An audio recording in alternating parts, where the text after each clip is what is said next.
What's up, y'all? Welcome to the Commonplace Podcast. Welcome to Season 4. These are the underground stories of a Jesus community that's starting a movement in North Portland.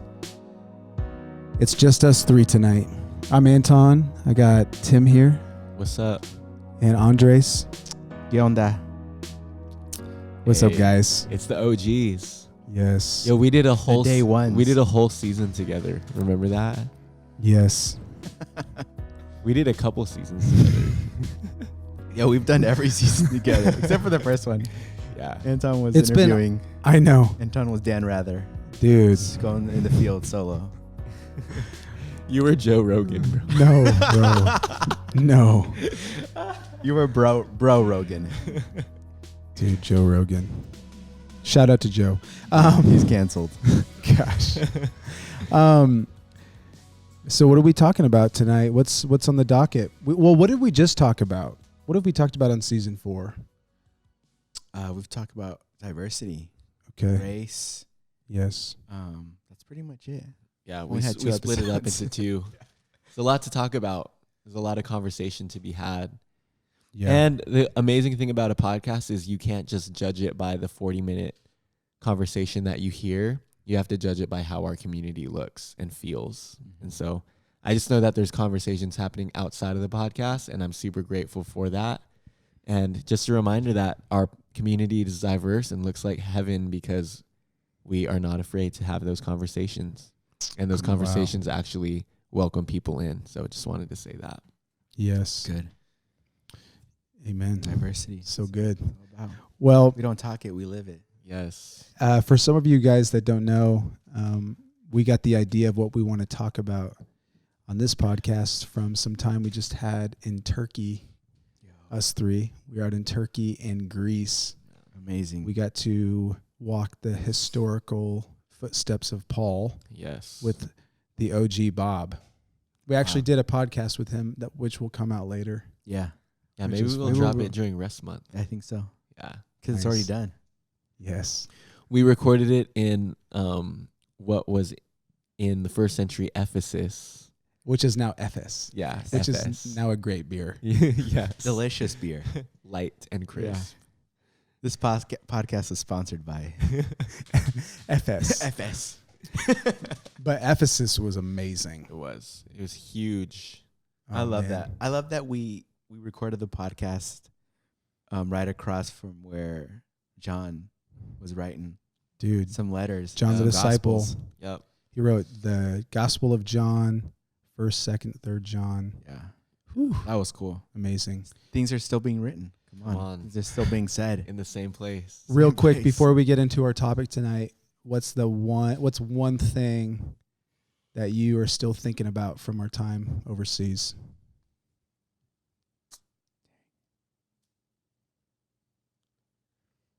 Man, there was a lot to process from I'm that. still processing it. Again, I just think it's really cool how we see how, again, Paul is always fighting for diversity, elevating those people that the empire has literally abused, and he's elevating them and giving them a place. And it was just adamant everywhere we went. We saw that Yeah. Paul was doing that. So, yeah, I just like fighting for diversity in every community, in every Yes. family. Yeah, it was that's really good because it was super clear to see every city that we went to where Paul started a family on mission, a family of followers of Jesus.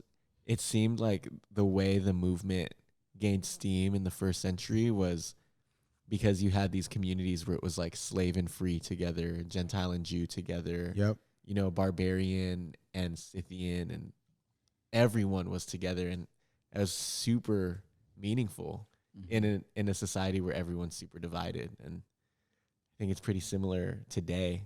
So Yeah, I agree with you, Tim. I think the Roman occupation or the Roman lifestyle, the Roman culture, I think is what stood out to me. We've been talking about this actually at Commonplace on Sundays through the letter of Colossians, but I think going there for me, man, Rome. yes, Whew, it's powerful. Like that you stands feel the out. empire. There's like temples to emperors, and to lords and to rulers, and they deify these people, It's crazy.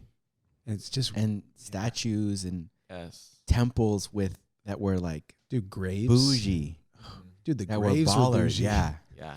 everything just to the nth degree Right. of Dude, uber wealth. yes. And then everybody else super poor.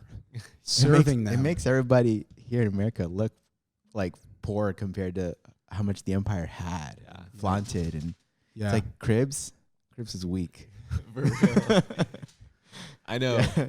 Come back to me, Cribs, when you got some When you have temples, and some marble faced columns. exactly. Oh my gosh.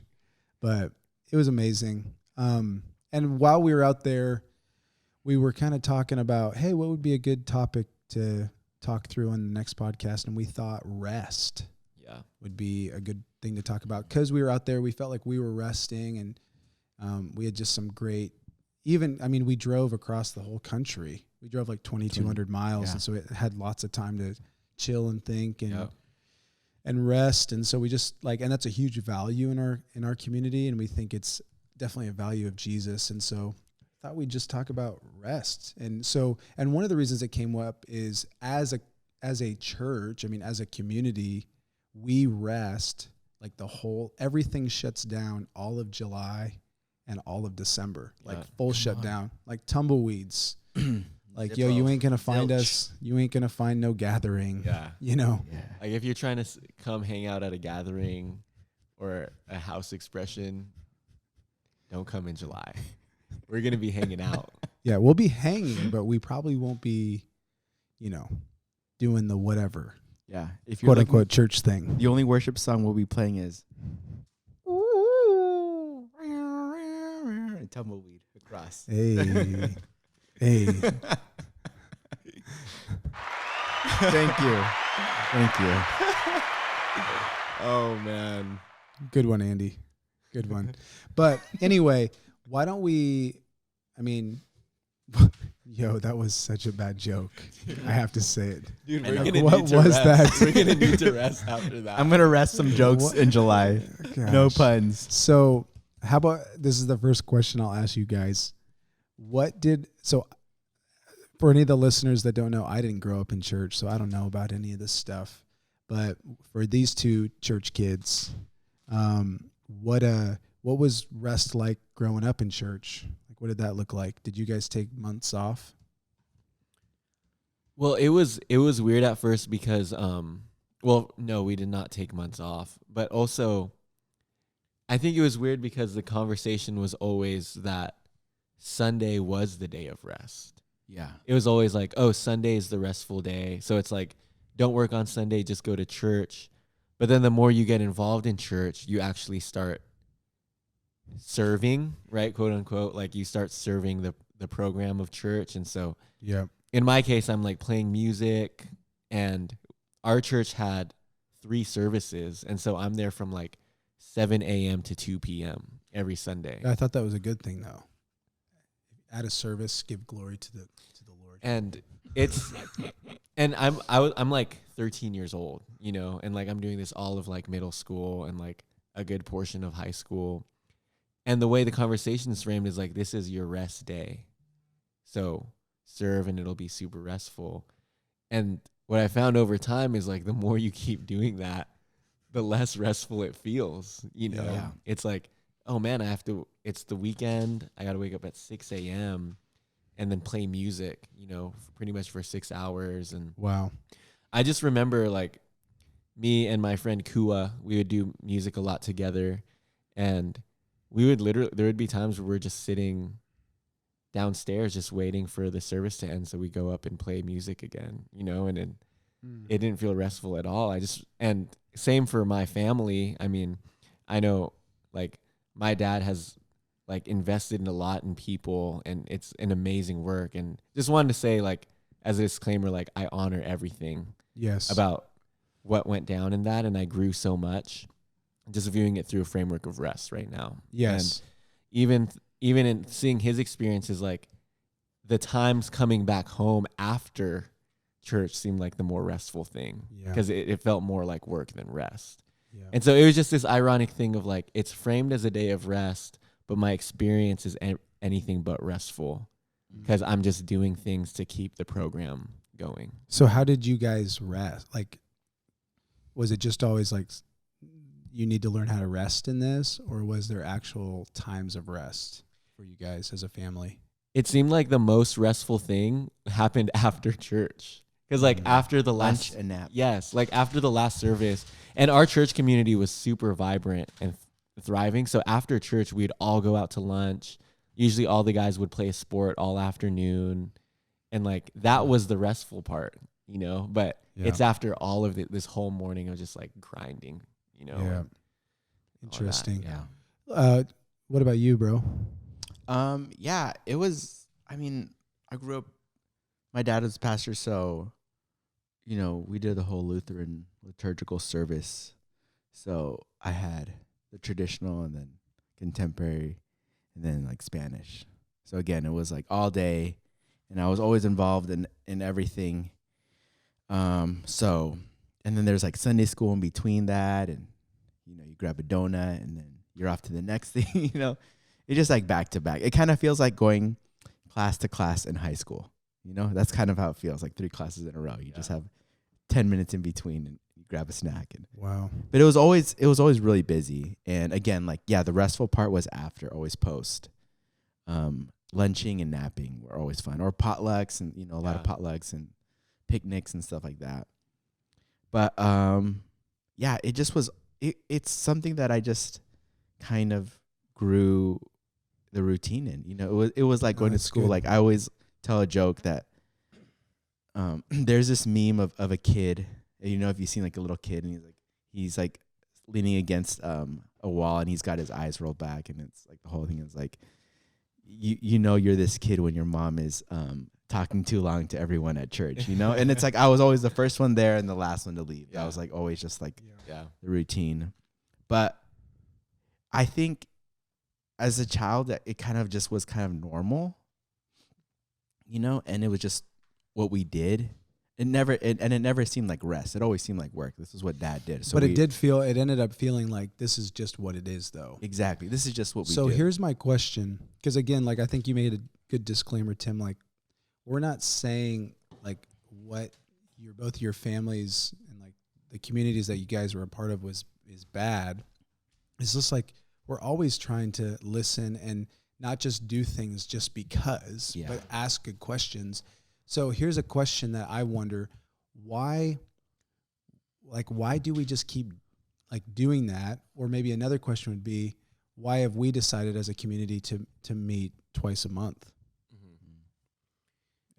Yeah, I don't like, I can't ever speak enough about honoring the generation before us, because I mean, for as many faults as there are in every generation, I think there was a lot of fruit in, especially just looking at my parents and what they experienced on Sunday mornings. It's like the reason my dad could go like week in and week out is because that expression changed his life, you know, and like it was amazing. And so he like devoted his life to that and has impacted so many people because of that. But we're living in a different time, in a different generation. And like, we have to understand too that like that expression meant a lot to him, but maybe if his father was following Jesus, like it would have looked totally different. And so it's just the same thing for us. It's like, we're looking back at the generation before us and we want to honor everything that they've built and the foundation they've built, but following Jesus, and like it looks a lot differently today. And what we feel living in a culture, or what I feel personally living in a culture that's just go, go, go, production, succeed, do the best thing. It seems like that has seeped into the church, like just in my experience. And what happens when I'm just serving the program of a church is I'm just doing what I would be doing in the normal everyday workspace, the normal everyday work environment, but just covering it with language around Jesus. And it ends up not feeling different. I'm just covering it with like different clothes, you know. Yeah. And so the reason we've chosen to meet twice a week is because Twice a month. twice a week. month. Dang. Well, technically we just meet upped it up. well, we meet every day. Yes. And that's the whole thing is like the reason we only meet twice a month is because we want to downplay the more like flashy side of things and be more about the everyday side of things. And so we're seeing each other and we're gathering and we're hearing the words of God every day together. But when it comes to the flashy stuff, to the program stuff, to the stuff that can feel like work, we're only doing that twice a month because we know how much pressure that can put on our generation to just like feel like maintaining a thing, you know? It's so good. I think it seems like for me growing up, there was a lot of joy and a lot of happiness I have like attached to the Sunday thing, even though it was weighty. But it's almost like the Sunday became a surrogate for everything that should have happened during the week. Like we crammed everything. We crammed community. We crammed food. We crammed getting together. We crammed hanging out with our friends, relationships into 2 hours, 2 to 3 hours. Yeah. And then distance ourselves from that during the week. And so it's like, it was like this surrogate. So it was everything that it wasn't supposed to be, because it was like shoving everything into one day. Yeah. When the way is God intended it to be spread out. Yes. Every day day. it gets a slice. You know, it's like I'm not trying to eat the buffet one day a week. I'm trying to eat every day, you know? Exactly. And starve. So I think to me it's like even growing up, like I've always felt that like Sunday was really a great day. Like it was fun, but it was a lot of work. Yeah. But because I got to have all these relationships and time together, which was the things I really craved, but all shoved in one day. And I think what we're trying to do is reverse that. You know, we're trying to have it every day. And Sunday, we have something too for Sunday, but it's not the main thing. Yeah, which means that we have to do things a little bit provocative, because if we just kept services every Sunday, it wouldn't be any It would just be different. more of the same And it just thing. feel like, I just feel like too, if we're really listening to our culture and our context, just the way we live with social media and the way we work, like people just got to work more. Honestly, right? I mean, it's just a different time. And like we all live in community because everything's so expensive. I mean, it's just like what we live in. And it's like, if we're just trying to cram in more gatherings, when like hearing messages and podcasts and teaching and preaching is so prevalent, then we're like promoting the wrong thing. Yo, if you want to listen to a Bible study, just freaking go online. YouTube it. Like you can get a lot of them, but can you get a father or a mother or an older brother or sister that can actually walk through life with you and like be there with you and like show you what life looks like, not just talk to you about what life looks like.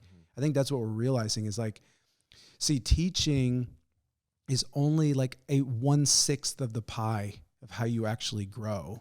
You can listen and listen and listen. That's not going to help you grow.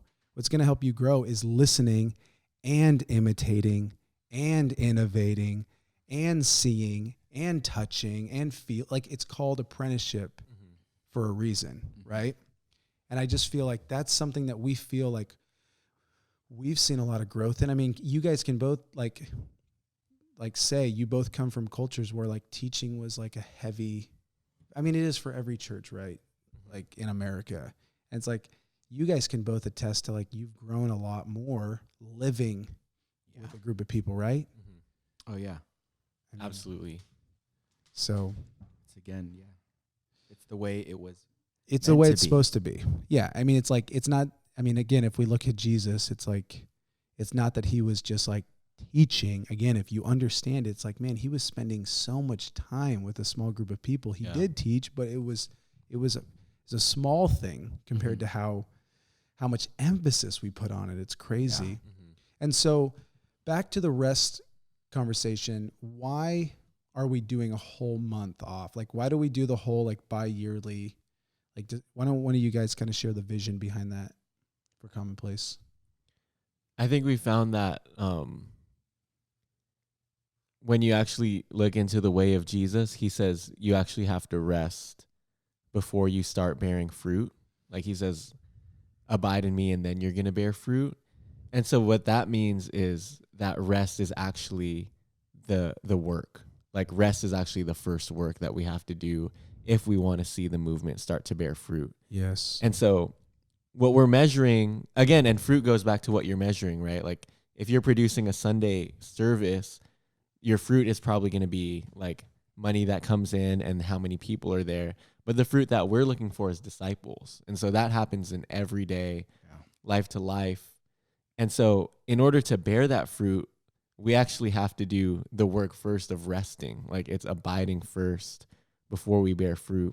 And so these months of rest, we take a whole month because not only is it us saying like, hey, like we want to say that rest is the main work. And so we're going to have these 2 months out of the year, super predictable, where like all we do is rest just to change our minds about how to bear fruit. Yeah. And not only that, but it's in those times where we can actually pursue and chase after like super restful things. And not just things that you do for recovery, right? It's not just we're spending a month watching Netflix and reading CNN, you know, like, no, like we're spending a month spending time with each other. There's camping trips, there's daily devotionals, there's prayer time, there's worship.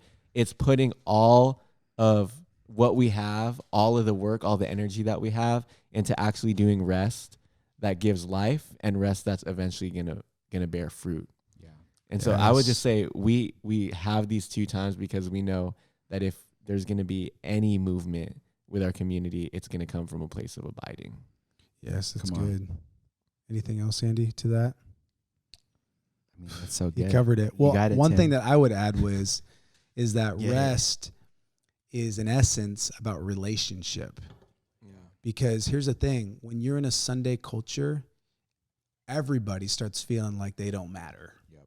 Because it's about the resource and it's about breakthrough and movement, and it's powerful and it's exciting, but if it stays there, then people start to feel like they don't matter. Mm-hmm. And you start using people in the cog to get more breakthrough, and what happens is you start being like the oppressive system that the church is actually supposed to not be like. Exactly. Okay?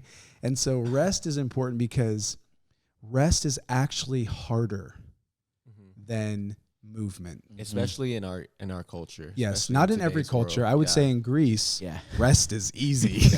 Everybody's chilling. Yeah. Rest and is it's like it's all apparatus contextual. Like Yes. if we were in Greece, we We'd probably have to have a work month. yeah, 2 work totally. months. Like it's all about what the culture is. Yo, that you was the know? chillest culture I've ever been in, man. Oh, I I was love like, it. I know. Well, we loved it because it's like, man, like we don't do this in America. Mhm. But then you're right. If we were doing a church there, we'd actually have to encourage some work. Yeah. But I just think for where we are and our, like how old we are and the culture we're in, I think rest is the harder work.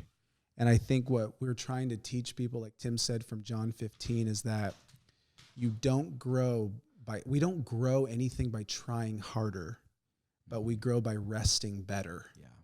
And I think the more that we learn how to rest, it's going to create in us, and we're actually going to start hearing new revelation and getting new vision about things that we can press into. And I think rest is the rhythms of rest, and the rhythms of rest that Jesus taught are so important because really what he's teaching us is sustainability. When I look around, anybody trying to do Western evangelical churches is burning out.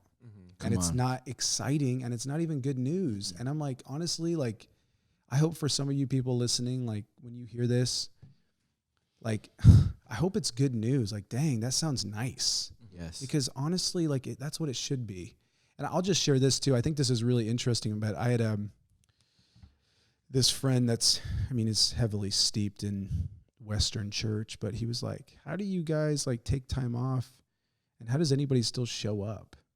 Because if we took time off, like our church would die. And it's like, well, that goes back to the whole thing is like, we actually hang out outside of Sunday. Like the church that you're explaining, Andres, like that you were growing up when, which basically makes it's like the 4-in-1 toy. It's like everything is on Sunday. It's like a bop it. Exactly. Yeah. Bro. And it's like nobody likes that toy. Like, can I get the real thing? Like, come on. And It's everything in one. Disney yeah. World. And that's like it's almost like the sad thing is in some ways we're just waiting for an exit strategy. We hate admitting that, but it's just nobody's giving us anything that's like remotely like sustainable or restful. Because again, it's rhythm. I think that one of the things that we feel like we've been learning from Jesus is that it's a rhythm. Like, yeah, like that's good. And so is that, but we can't just keep doing the same thing over and over and over again, you know? And so we're excited. I mean, it's scary to take a month off, but it's really exciting. I know. Well, it is for you two nines. I think one thing too, even just thinking about rhythm on a musical level, it's like rhythm and percussion and syncopation only happen in the space between the notes. You know? And it's like you need as much space between the notes as you do notes that are doing something to create something rhythmic. Yes. You know? Wow. And just on a musical level, it's like, when you just said that, I just thought of that, you know? Yeah. And I was like, that's in everything. Yeah. That's not just in, you know, we see that's in nature, that's in music, that's in art. Yeah. That's you need in space. Everything needs space. And like, why has our culture forgotten about space, rest, rhythm, time? It's been all about like work. Yeah.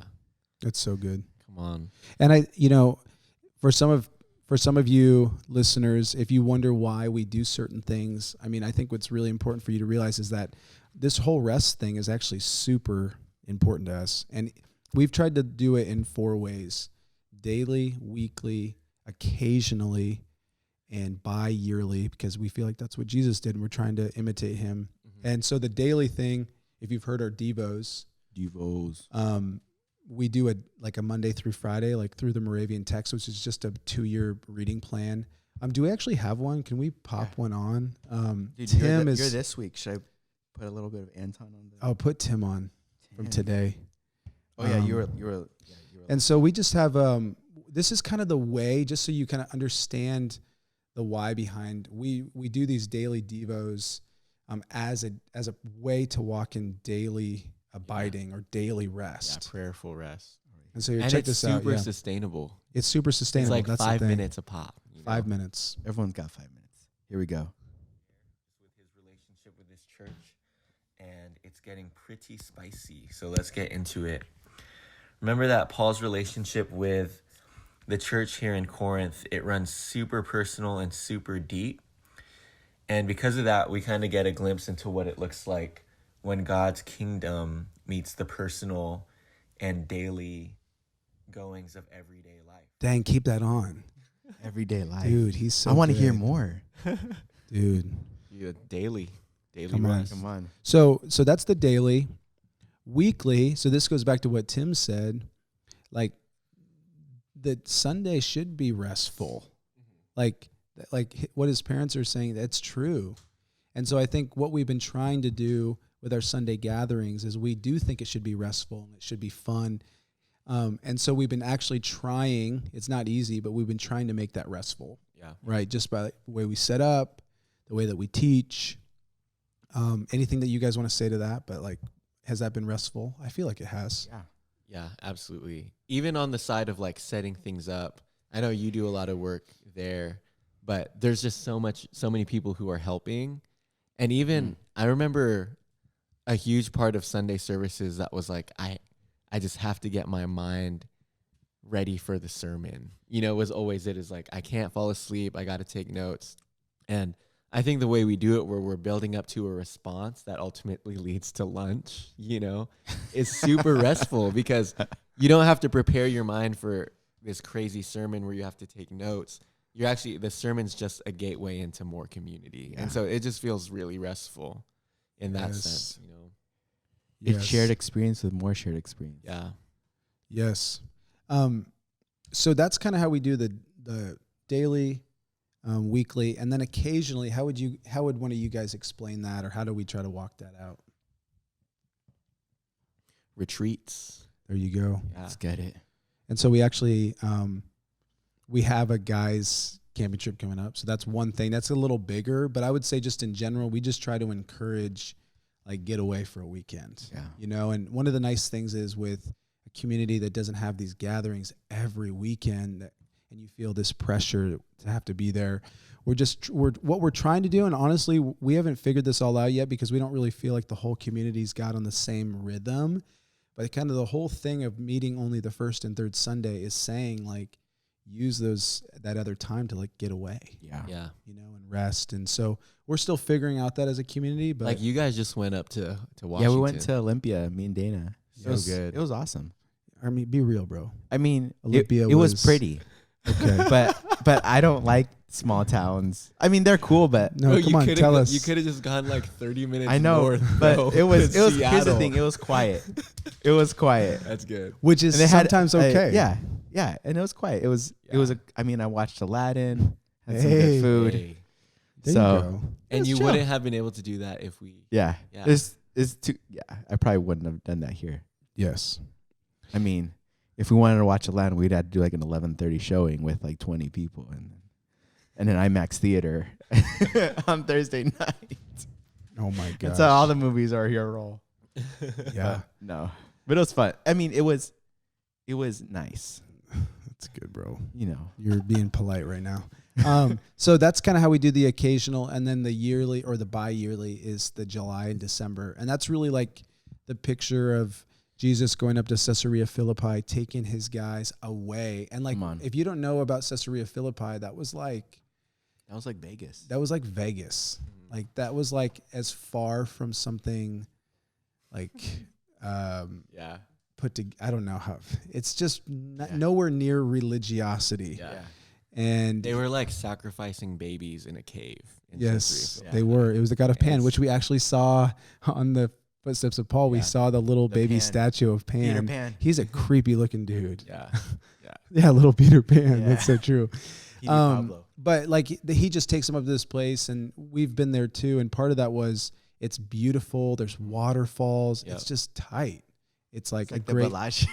yeah, the Bellagio, and so we just think like that seemed to be a really like foundational rhythm of Jesus by getting away with his friends and family to kind of rest, retreat, refill, enjoy each other, to kind of go back and like actually be productive and not just burn out. Yeah. Yeah. And so that's kind of our rhythms. Yes. You know what's awesome too? I think it gives everybody freedom and an opportunity to plan their retreats without feeling like they missed out on anything. You know, I think that's always super special That's because good, bro. me and Dana are planning a little trip, and like, oh yeah, we always have July, we always have December. December we can go hang out with family, and be with our biological family, Not feel and pressure. not feel Yes. pressure that we're leaving things or we're missing out. Yes. It also gives you space to be more present when you're here. Yes. Together. Together, So people yeah. aren't all doing their own And then it thing. gives you freedom to Totally. go home, to visit, to explore yes. without the fear of, without FOMO or, Yeah. or without feeling like you're like letting people down or letting things, responsibilities, or just stuff that you have to do. Yeah. Yeah. It's good. And it's like, regardless of what season people find themselves in, rest months are always a good like bookmark to like walk into the next season. Like if it's been a hard season, it's like at least get to Yeah. July or Yes, like at least exactly, get yeah. to December. And if it's been a good season, it's like, all right, when we get to July, let's like reevaluate what we went through and like what stuff can we cut out Yes. and prune, right? So that the next season can be even more fruitful, you know? And- Yes. That's one thing I've really loved too. And I feel like for so long, I don't know, in my head or in my bringing, like New Year's was kind of like that. Like New Year's Day is kind of like the day, oh, I'm going to restart yeah. these Yes. things. I'm going to start these things. And now like I don't feel the pressure to do that because I feel like I have these rest periods where I can prune, I can press in, I can have new goals, Yeah. new things that I want to, work on or whatever it may be. It feels like very scholastic in a sense, like where it's like you're starting a new year, a new school year, whatever it may be. I mean, Yes. even with the internship, we're Yeah. kind of flowing it that way. Oh yeah. But it just feels good to be in that rhythm because it feels very natural. Super good. And I even heard too, like in first century farming, they would actually prune every 6 months. So they would plant, and then whatever fruit that the plant produced in 6 months, they'd cut it off, and that was a pruning. And so it's just cool that even Yeah. in nature, it's a 6 month on. period. Come on, bro. Come on. Which is, it's all connected. It feels right. It's the universal Christ. Let's No, go, let's baby. go. Shout out to Richard Rohr. Universal crop. Oh man. Hey, shout out to Richard. Hey, Rohr. I feel like that's good. I feel like that's a good start That's good. I love it. to the convo. So that's kind of, yeah. And it's a competency that we're growing in. Like, it's not perfect, you know, but we have to take steps towards it because it's what Jesus valued. Yeah. And I would just say, too, we think that rest is playful and prayerful. That's what we would say. And so I would say, we know how to have a good time. I think so. Yeah. But I do think Hangs. we are trying as a community to grow more in prayer. And so there's things that we're doing in the next season which we're excited about. And one of the things that we're excited about is we're doing a fast at the end of July as a whole community. Yeah. So if you want details about that, reach out. But we're going to basically do it together. And it's more details to come. It's going to be awesome. Yes. Good. Let's do some announcements.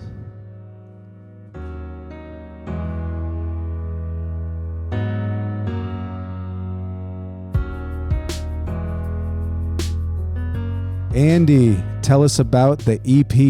Hey, the EP is out. I Yes. think it's been 1 month. Sweet. Yay. Let's go. Let's go. Hey.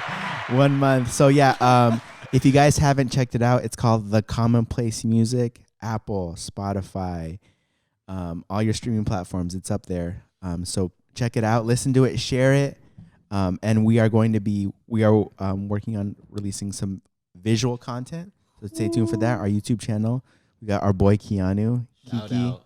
Keanu's here. Yeah, he's great visual artist, creator. And so we're going to get some more stuff on We're YouTube gonna for have sure. So check that out. YouTube.com, of course, / The Commonplace Music. So Sweet. stay tuned for that. Tim, tell us about the internship, TCPU. Yo, season 2, year 2 of the internship is coming up. And again, the first year was super fruitful. If you're around Portland, around our community, and you just want to hear about it from Bree, from Karen, from Bess, from Bobby, just talk to them, like hear their stories. It was an amazing experience. But there's so much in store still. We've been planning out the next year, and we're still accepting applications. So you can go to thecommonplacepdx.com and you'll find more information there. But we're getting geared up for the next year, and it's really, really exciting. Starts in September. So if you or anyone you know would be interested in kind of taking a deeper step and a more accelerated journey in the ways of Jesus, then the internship is right. Sweet. Sundays. What's going on with Sundays, Tim? Sundays, they happen. Yes. And they happen every other week. But not in July. Yeah, not in July. But we have one coming up this Sunday, and We it's do exciting. have one coming up. It's really exciting. Again, first and third Sunday of the month, we gather to worship, to sing, to also listen to the words of God, and then to respond together as a family. So tell us about, because this is the end of a season, our worship night. Yes. Oh, yeah. So this month, we're actually meeting. It's 5 months, and it's the end of kind of the 6-month season before we rest. And so on June 30th at 6:30 p.m., we're gathering to have a worship night to kick off the month of rest. Come on. At the Right. CrossFit Blue House. At the gym. So at CrossFit Blue House, 6:30 p.m. on June 30th. It's going to be awesome, just worshiping together. And we might have some OGs singing with us. Hey. Oh, jeez. Andres, tell us about open mic Yeah, this month. we have open mic third Thursday of the month, which is the 20th. So it's going to be again at the CrossFit Blue House. Show starts at 7:30, but make sure to come at 7 p.m. and sign up if y'all want to perform. We'd love to hear anything you guys want to share. Sweet. Also, like we said many times, we are about to rest. So we will see you guys once July hits. We will see you in August. Let's go. That's it. Thanks for listening in, guys. We are the Commonplace. We're a family. We make disciples, and we believe this is truly how we change the world. Love you. Let's get it.